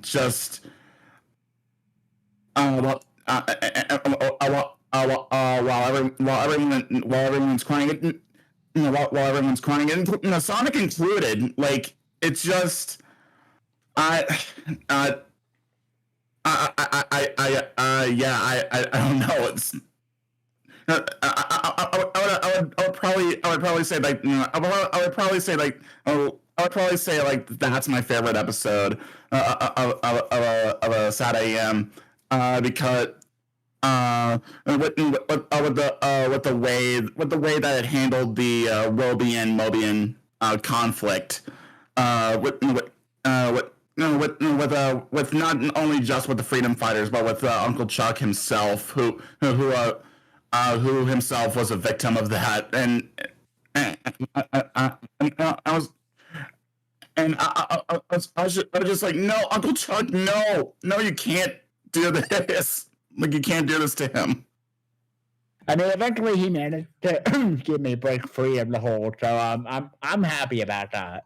Yeah, honestly, yeah, I am honestly happy about that too. Absolutely. Well, thank you for coming up, VG Jedi. Yep, and thanks again. Ciao, everybody. Take it All easy. right, take care. Take it easy. All right. So one thing I wanted to share was Robotnik's theme from the show, because it's one of my favorite pieces of music from it. Oh yeah, same here. It's some really good music. I definitely know at some point I paused for a second.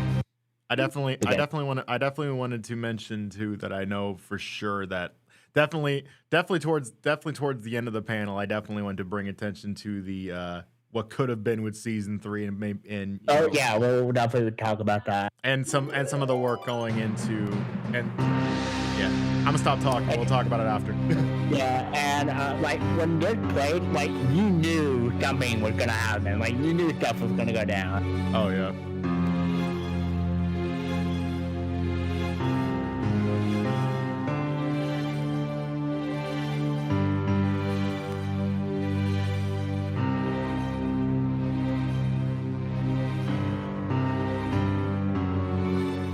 You gotta give props to the animator who gave him those glowy red eyes. Like that really added to the darkness of the show.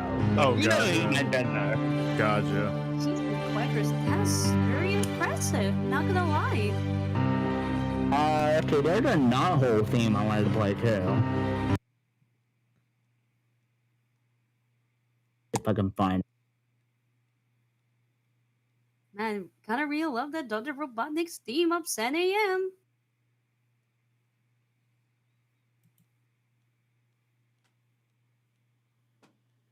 I found it. This is also one of my favorite tracks out of the theme of Knothole from SatAM.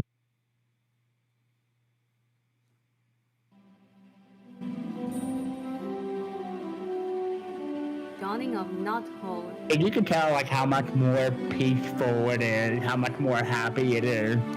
It was very, very fitting to that. And shout out to Fox Shadow for making that. It's very good. Yeah. Indeed. You know, this music just really gives us peacefully vibes. I would say we spent like the last portion talking about some fan work. I know, Josh, you were talking about like what could have been with season 3.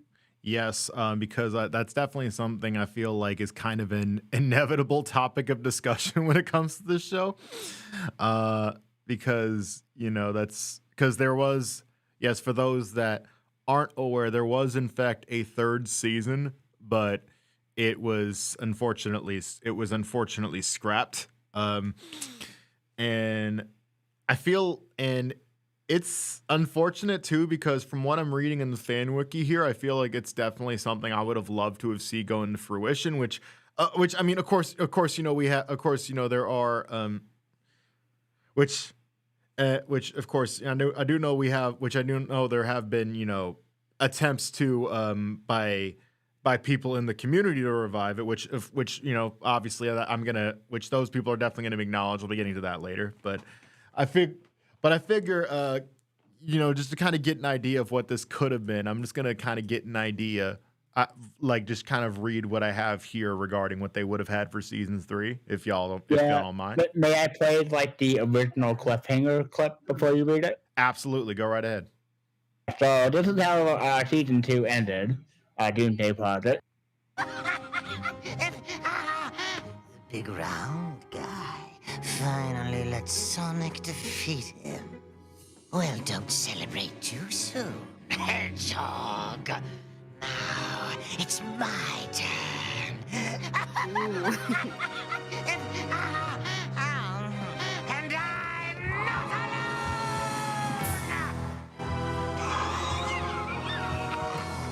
Ah, yes, big shout out to Charlie Adler.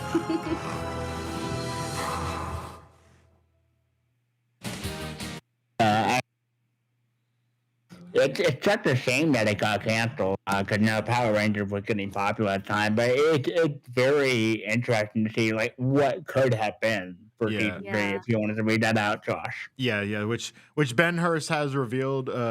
Ben Hurst revealed that was apparently supposed. Obviously there was people that thought it was Knuckles or Metal Sonic. Apparently Ben Hurst had mentioned that it belonged to quote exactly what he said. Isaac Naugus, not Knuckles, not Metal Sonic, Isaac's Naugus. I might be messing that. I might be. Yeah, that was. No word. I had trouble pronouncing it, but yes, that's exactly who it was supposed to be. It was who they encountered in the Void episode. Absolutely, and mentioning going back to what I was mentioning for season 3. I figured y'all would probably get an idea of what could have been, just because I just find this really fascinating, and I'm quoting it verbatim just because I figured it makes a lot more sense that way. But basically, the planned 3rd season would have featured Snively briefly talking over Robotnik's position. His attempts quickly fall in the process, and Snively is forced to release Naugus, whose eyes were seen behind Snively at the end of season 2. The King and Robotnik from the Void. To release Naugus, the King, and the Robotnik from the Void. Sorry, I read that wrong. Naugus would eventually overthrow Snively as the main villain, with Robotnik serving as his lackey, while Naugus uses the King as bait to lure the Freedom Fighters into a trap. Snively, reduced to nothing, temporarily joins the Freedom Fighters, which briefly occurred in the Sonic Archie comics, only to betray them and be foiled by Antoine. Sally's father would be recovered, but is forced to sacrifice himself into the Void in order to trap Naugus again. Furthermore, Tails matures and plays a much larger role as an official member of the Freedom Fighters, even showing a bit of a rebellious side, and would save Knothole Village from a major disaster. Apparently, at one point. They don't say what the major disaster is. They just said that that's a part of it. Meanwhile, Dulcie, the little, the big dragon character that you saw that pops up in season 2 and we saw in that episode you were showing earlier, would come into her full powers. It had also been said that Sally is romanced by someone other than Sonic, though in the end Sonic would eventually come out on top, because of course he does. Sonic would go through a major character change as well. Nicole's backstory would be told, revealing that she was once a Mobian child that was brainwashed into a computer program by Robotnik, which is what Ava was alluding to earlier. At some point, Nicole would be restored to her former self, becoming a part of the Freedom Fighters. Robotnik's and Snively's backstory would have also been revealed. Robotnik and Snively were originally from Earth, Mobius's past, and in the year 2200 attempted to take over the space colony they were living in, inadvertently destroying it instead. Robotnik and Snively narrowly escaped with their lives and were somehow sent into the distant future, where they returned to Earth, only to find it had become Mobius. Thinking that he was superior to the sentient animals that inhabited the planet, he set about to conquer it any way he could. And that's basically what they were able to get for the 3rd season. Of course, obviously, there have been attempts by fans to revive the series, and of course, it wouldn't be fair to talk this about. is when the team season started out the comic, which is still going on to this day. Amazing. Absolutely, and I also want to give a shout out to T season as well for because they also have been putting together they've of course been working on a fan continuation of an actual animated version of that completed 3rd season. If you want to potentially show, Sure. In fact, let me show that right now. It is called. Eventually, they'll come to pick up the pieces my dearly departed Uncle Julian left behind. And when they do, we'll have a little surprise waiting for them. Robotnik. It was over. We won. Blue streak speeds by. Sonic the Hedgehog. Too fast for the naked eye. Sonic the Hedgehog. Sonic, he can really move. Sonic, he's got an attitude. Sonic, he's the fastest thing alive. Sonic, he can really move. Sonic, he's the fastest thing alive. The fastest thing alive. The fastest thing alive. Your ears do not deceive you, by the way. That is Johnny Gioli of Crush 40 fame, who they actually got to sing the theme. Yeah, I mean, shout out to them, and I know Sega's been like really supportive of the project too. So it's both things that I think a lot of Sonic fans are looking forward to. It's like, you know, what's gonna happen in the fan-made season 3. Yeah, and what Dainu Kaiju was saying. Yeah, what I was mentioning. You know, what VG Jedi, was saying was essentially pre-reboot Archie. That's essentially what I was. That's essentially what I was reading there. But what I was reading there was essentially what we know about what season 3 could have been, which Team Season's pretty much already kind of doing that in a way, which I'm super happy about. Definitely shout out to them. I absolutely cannot wait for that to be finally finished. So I also want to give a shout out to SatAM historian who, like, I think he's in the middle of a book right now called A Complete History of Sonic the Hedgehog. I actually did a Q&A with him last year. Yeah, I know they actually. Another thing I'm looking forward to. Yeah, I know they retweeted the announcement that I put out for this panel, which I'm super psyched about. Which means they're probably watching right now. So shout out to them. This just came out. Please go and watch SatAM reviews. And that's been like years in the making. Oh yeah, that Absolutely. I definitely need to check. Yeah, because I don't think I've definitely heard that one around, but I've mainly seen most of Team Season, but I'll definitely make sure to look that one up. Yeah, definitely would love to do a Q&A with the people behind that project, right? Yeah. I think. Let's see, and yeah, I believe we're running out of time. Was there anything we wanted to say before we wrap up this panel? Definitely,